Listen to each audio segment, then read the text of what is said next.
Tech Kannada YouTube channel ವೀಕ್ಷಕರೇ, ಈ ವಿಡಿಯೋದಲ್ಲಿ ಯುವ ನಿಧಿ ಯೋಜನೆಗೆ ಸಂಬಂಧಪಟ್ಟಂತೆ ನೀವೆಲ್ಲ ಏನೆಲ್ಲ ಒಂದು ಪ್ರಾಬ್ಲಮ್ಸ್ನ ಬರ್ತಾಯಿತ್ತು ನಿಮಗೆ ಅಂಥವು ಪ್ರಾಬ್ಲಮ್ಸ್ಗಳನ್ನೆಲ್ಲ ಕಮೆಂಟ್ ಮಾಡಿ ಮಾಹಿತಿನ ಕೇಳ್ತಾ ಇದ್ರಿ. ಅದಕ್ಕೋಸ್ಕರ ಈ ವಿಡಿಯೋದಲ್ಲಿ ನೀವು ಏನೆಲ್ಲ ಒಂದು ಕಮೆಂಟ್ಗಳನ್ನ ಮಾಡಿದ್ದೀರಾ, ಏನೆಲ್ಲ ಒಂದು ಪ್ರಾಬ್ಲಮ್ಸ್ಗಳನ್ನ ಬರ್ತಾ ಇದ್ದಾವೆ ಅದ್ರ ಬಗ್ಗೆ ಕಂಪ್ಲೀಟಾಗಿ ಮಾಹಿತಿನ ತಿಳಿಸ್ಕೊಡ್ತಾ ಇದ್ದೀನಿ. ಮೊದಲನೇದಾಗಿ ವೀಕ್ಷಕರೇ, ಈ ಒಂದು ಆಧಾರ್ ಡೀಟೇಲ್ಸ್ ಫ್ಯಾಕ್ಟ್ಸ್ ಆಗ್ತಾ ಇಲ್ಲ ಅಂತ ಕಮೆಂಟ್ ಮಾಡಿ ಕೇಳ್ತಾ ಇದ್ರಿ. ಅದ್ರ ಬಗ್ಗೆಯೂ ಕೂಡ ಕಂಪ್ಲೀಟಾಗಿ ಮಾಹಿತಿನ ತಿಳಿಸ್ಕೊಡ್ತಾ ಇದ್ದೀನಿ. ಮತ್ತು ಇನ್ನೊಂದು ಎರಡನೇದು ಏನಪ್ಪ ಅಂತಂದರೆ 180 ಡೇಸ್ ರೀಸೆಂಟಾಗಿ ಕಂಪ್ಲೀಟ್ ಆಗಿದೆ. ನಾವು ಸೆಲ್ಫ್ ಡಿಕ್ಲರೇಷನ್ ಮಾಡಬೇಕಾ ಅಥವಾ ಇಲ್ವಾ? ರೀಸೆಂಟಾಗಿ 180 ಡೇಸ್ ಕಂಪ್ಲೀಟ್ ಆಗಿದೆ, ನಾವು ಸೆಲ್ಫ್ ಡಿಕ್ಲರೇಷನ್ ಮಾಡೋಕ್ಕೆ ಹೋದಾಗ ನಮಗೆ ಒಂದು ಡೀಟೇಲ್ಸ್ ಕೂಡ ಒಂದು ಫ್ಯಾಕ್ಟ್ಸ್ ಆಗ್ತಾ ಇಲ್ಲ ಅಂತ ಕೇಳ್ತಾ ಇದ್ರು. ಈ ಒಂದು ವಿಡಿಯೋದಲ್ಲಿ ಅದ್ರ ಬಗ್ಗೆಯೂ ಕೂಡ ಕಂಪ್ಲೀಟಾಗಿ ಮಾಹಿತಿನ ತಿಳಿಸ್ಕೊಡ್ತಾ ಇದ್ದೀನಿ. ನಂತರ ಮೂರನೇದಾಗಿ ವೀಕ್ಷಕರೇ, ಒಂದು ಸೆಲ್ಫ್ ಡಿಕ್ಲರೇಷನ್ ನಾಟ್ ಕಂಪ್ಲೀಟೆಡ್ ಅಂತ ಬರ್ತಾ ಇದೆ ಅಂತ ಕೆಲವೊಬ್ಬರು ಕಮೆಂಟ್ ಮಾಡ್ತಾಯಿದ್ರು. ಸೆಲ್ಫ್ ಡಿಕ್ಲರೇಷನ್ ಒಂದು ಕಂಪ್ಲೀಟಾಗಿ ಆಗಿಲ್ಲ ಅಂತ ಬರ್ತಾ ಇದೆ. ಮತ್ತೆ ಒಂದು ಸರಿ ಅಪ್ಲೈ ಮಾಡೋಕ್ಕೆ ಹೋದಾಗ ಸೆಲ್ಫ್ ಡಿಕ್ಲರೇಷನ್ ಮತ್ತೆ ಅಪ್ಲೈ ಮಾಡೋಕ್ಕೆ ಹೋದಾಗ ಅಲ್ಲಿ ಡೀಟೇಲ್ಸ್ ಕೂಡ ಒಂದು ಫ್ಯಾಕ್ಟ್ಸ್ ಆಗ್ತಾಯಿಲ್ಲ. ನಮ್ಮ ಒಂದು ಏನು ಯುವ ನಿಧಿ ಒಂದು ಅಪ್ಲಿಕೇಶನ್ ನಂಬರ್ ಇರುತ್ತೆ, ಆ ಒಂದು ಅಪ್ಲಿಕೇಶನ್ ನಂಬರ್ ಕೂಡ ಒಂದು ತಗೊಳ್ತಾ ಇಲ್ಲ ಅಂತ ಈ ರೀತಿ ಕಮೆಂಟ್ ಮಾಡ್ತಾಯಿದ್ರು. ಅದ್ರ ಬಗ್ಗೆಯೂ ಕೂಡ ಕಂಪ್ಲೀಟಾಗಿ ಮಾಹಿತಿನ ತಿಳಿಸ್ಕೊಡ್ತಾ ಇದ್ದೀನಿ. ನಂತರ ನಾಲ್ಕನೇದಾಗಿ, ಈ ಒಂದು ಸೆಲ್ಫ್ ಡಿಕ್ಲರೇಷನ್ ಯಾವ ಒಂದು ಸಮಯದಲ್ಲಿ ಕೊಡಬೇಕು? ಈಗಾಗಲೇ 19ನೇ ತಾರೀಕಿಂದ ಸೆಲ್ಫ್ ಡಿಕ್ಲರೇಷನ್ನ ಯಾರ್ದೆಲ್ಲ ಆಗ್ತಾ ಇರಲಿಲ್ಲ ಅಂಥವರಿಗೆ ಸೆಲ್ಫ್ ಡಿಕ್ಲರೇಷನ್ 19ನೇ ತಾರೀಕಿನಿಂದ 25ನೇ ತಾರೀಕುವರೆಗೆ ನೀವೊಂದು ಸೆಲ್ಫ್ ಡಿಕ್ಲರೇಷನ್ನ ಒಂದು ಏನೆಲ್ಲ ಒಂದು ತೊಂದರೆಗಳು ಬರ್ತಾಯಿದ್ವು ಅಂಥವೆಲ್ಲವೂ ಕೂಡ ಸಾಲ್ವ್ ಆಗಿದೆ ಕಂಪ್ಲೀಟಾಗಿ. ಕೆಲವೊಬ್ರದ್ದು ಇವಾಗ ಸೆಲ್ಫ್ ಡಿಕ್ಲರೇಷನ್ ಆಗ್ತಾಯಿದೆ. ಹೀಗಾಗಿ ಯಾವ ಸಮಯದಲ್ಲಿ ಸೆಲ್ಫ್ ಡಿಕ್ಲರೇಷನ್ ಮಾಡಿದರೆ ಒಳ್ಳೆಯದು ಅಂತ ಈ ವಿಡಿಯೋದಲ್ಲಿ ಕಂಪ್ಲೀಟಾಗಿ ತಿಳಿಸ್ಕೊಡ್ತಾ ಇದ್ದೀನಿ. ಐದನೇದಾಗಿ ವೀಕ್ಷಕರೇ, ಒಂದು DDPI, DDPO ಮತ್ತು 180 ಡೇಸ್ ಈಗಾಗಲೇ ರೀಸೆಂಟಾಗಿ ಕಂಪ್ಲೀಟ್ ಆಗಿದೆ ಅಂತ ಕಮೆಂಟ್ಗಳನ್ನು ಮಾಡ್ತಾಯಿದ್ರು. ಅದಕ್ಕೋಸ್ಕರ ಈ ರೀತಿಯಾಗಿ ಪ್ರಾಬ್ಲಮ್ಸ್ ಬರ್ತಾಯಿದ್ರೆ ಏನು ಮಾಡಬೇಕು, ಈ ರೀತಿ ತೋರಿಸ್ತಾ ಇದ್ದರೆ ಏನು ಮಾಡಬೇಕು ಅಂತ ಸಂಪೂರ್ಣವಾಗಿ ಈ ಒಂದು ವಿಡಿಯೋದಲ್ಲಿ ತಮಗೆ ಮಾಹಿತಿನ ತಿಳಿಸ್ಕೊಡ್ತಾ ಇದ್ದೀನಿ. ನಂತರ ಆರನೇದಾಗಿ, ಒಂದು ಸೆಲ್ಫ್ ಡಿಕ್ಲರೇಷನ್ 180 ಡೇಸ್ ಕಂಪ್ಲೀಟ್ ಆಗಿತ್ತು ಅಂತಂದರೆ ಅವರಿಗೆ ಒಂದು ಮೊದಲನೇ ಪೇಮೆಂಟ್ ಬರಬೇಕಾಗುತ್ತೆ. ಮೊದಲನೇ ಪೇಮೆಂಟ್ ಬಂದಾದಮೇಲೆ ಅವರಿಗೆ ಒಂದು ಅಲ್ಟರ್ನೇಟ್ ಆಗಿ ಈ ಒಂದು ಯುವ ನಿಧಿ ಯೋಜನೆ ಕಡೆಯಿಂದನೇ ಒಂದು ಆಪ್ಷನ್ನ ಕೊಡ್ತಾರೆ ಅಂತ ಹೇಳಿದ್ದಾರೆ.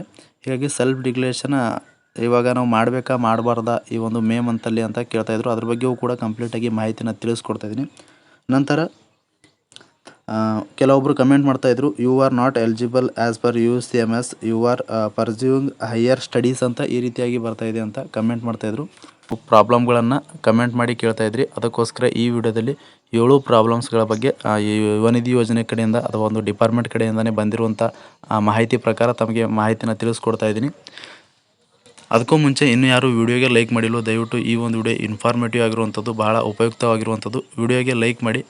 ನಂತರ ಚಾನಲ್ನ ಹೊಸದಾಗಿ ನೋಡ್ತಾ ಇದ್ರಿ ಅಂತಂದರೆ ಈ ರೀತಿಯಾಗಿ ಸಬ್ಸ್ಕ್ರೈಬ್ ಆಪ್ಷನ್ ಇರುತ್ತೆ, ಸಬ್ಸ್ಕ್ರೈಬ್ ಆಪ್ಷನ್ ಮೇಲೆ ಕ್ಲಿಕ್ ಮಾಡಿ. ಸಬ್ಸ್ಕ್ರೈಬ್ ಆಪ್ಷನ್ ಮೇಲೆ ಕ್ಲಿಕ್ ಮಾಡಿದ ನಂತರ ಮತ್ತೆ ಒಂದು ಸಾರಿ ಸಬ್ಸ್ಕ್ರೈಬ್ ಆಪ್ಷನ್ ಮೇಲೆ ಕ್ಲಿಕ್ ಮಾಡಿ, ಅಲ್ಲಿ ಆಲ್ ಅನ್ನೋ ಆಪ್ಷನ್ನ ಸೆಲೆಕ್ಟ್ ಮಾಡ್ಕೊಳ್ಳಿ.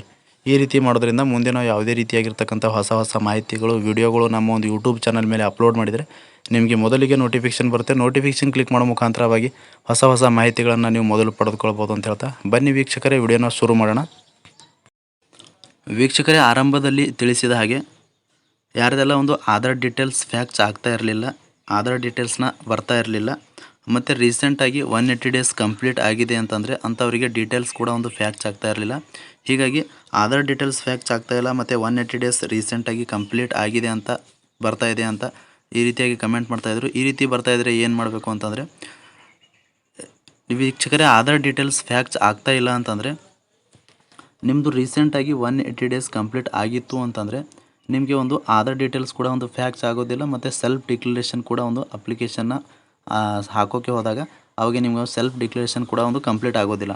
ಯಾಕೆ ಅಂತಂದರೆ ರೀಸೆಂಟಾಗಿ 180 ಡೇಸ್ ನಿಮ್ಮದು ಕಂಪ್ಲೀಟ್ ಆಗಿರೋದ್ರಿಂದ ನಿಮಗೆ ಒಂದು ಮೊದಲನೇ ಪೇಮೆಂಟ್ ಬರಬೇಕಾಗುತ್ತೆ. ಯುವ ನಿಧಿ ಯೋಜನೆ ಕಡೆಯಿಂದ ಫಸ್ಟ್ ಪೇಮೆಂಟ್ ಬಂತು ಅಂತಂದರೆ ಆವಾಗ ನಿಮಗೆ ಒಂದು ಸೆಲ್ಫ್ ಡಿಕ್ಲರೇಷನ್ನ ಮಾಡೋಕ್ಕೆ ಪ್ರಾರಂಭ ಆಗುತ್ತೆ.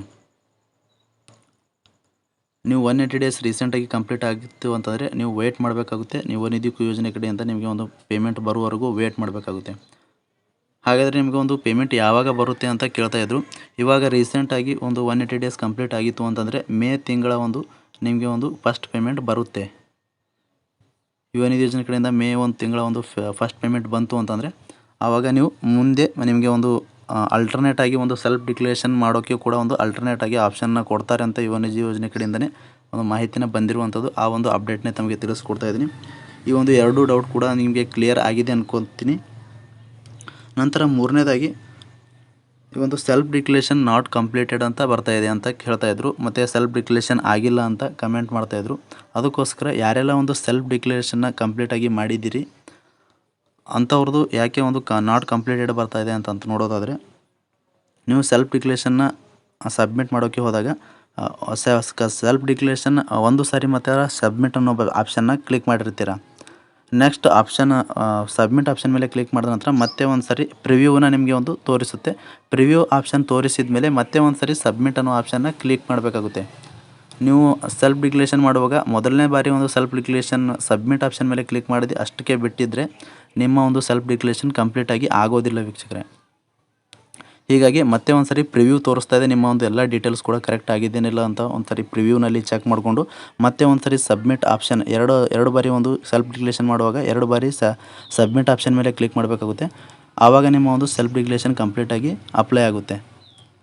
ಈ ರೀತಿ ಮೊದಲನೇ ಬಾರಿ ಒಂದು ಸಬ್ಮಿಟ್ ಮಾಡಿ ಅರ್ಧಕ್ಕೆ ಒಂದು ಸೆಲ್ಫ್ ಡಿಕ್ಲೇಷನ್ ಬಿಟ್ಟಿದ್ರಿ ಅಂತಂದರೆ, ಆ ಅರ್ಧಕ್ಕೆ ನಿಮ್ಮ ಒಂದು ಅಪ್ಲಿಕೇಶನ್ ಸಲ್ಲಿಕೆ ಒಂದು ಸೆಲ್ಫ್ ಡಿಕ್ಲೇಷನ್ ಸಲ್ಲಿಕೆ ಆಗಿತ್ತು ಅಂತಂದರೆ ನಿಮಗೆ ಒಂದು ಸೆಲ್ಫ್ ಡಿಕ್ಲೇಷನ್ ಡೀಟೇಲ್ಸ್ ಕೂಡ ಫ್ಯಾಕ್ಸ್ ಆಗೋದಿಲ್ಲ ಮತ್ತೊಂದು ಸಾರಿ ಅಪ್ಲೈ ಮಾಡೋದಕ್ಕೆ ಹೋದಾಗ.